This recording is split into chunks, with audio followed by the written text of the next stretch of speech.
Today we're looking at the MG SUV. I forgot already what the number is. Let me look. I'll start over. Okay, today we're looking at the MG. It's the MG GSX-Z, I believe. Anyhow, this is not the top of the line. This is the second one down. The top of the line would have iSmart, which means you can connect to your phone and order it to start and stop, etc., which isn't important to us. They have no problem getting in it and then starting it. And it's got a gorgeous interior.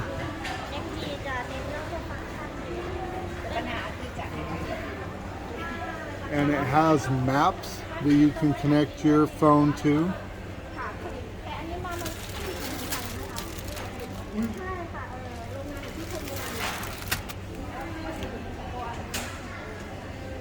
It has the full panoramic sunroof, moonroof, the full length.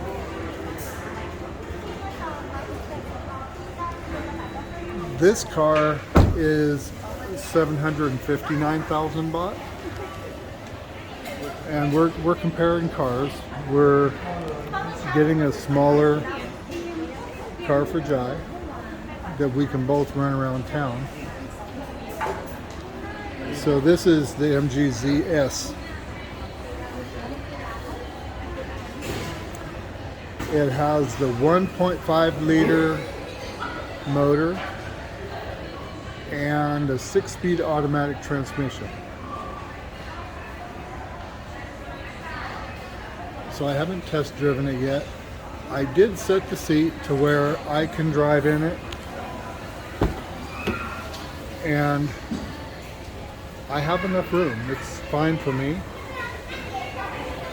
Now, whether the back seat has any room for the passenger, oh yeah, it still does. Passenger can still ride behind me. And she has a lot of stuff in the back, but the seat's laid down. She has a lot of stuff in the back already, but it has a lot of space for luggage. Even if you don't lay the seat down, you could probably put 3 big bags in here. The big bags like you'd fly with. And if you need more room, then the seats lay down and you can put plenty for sure then.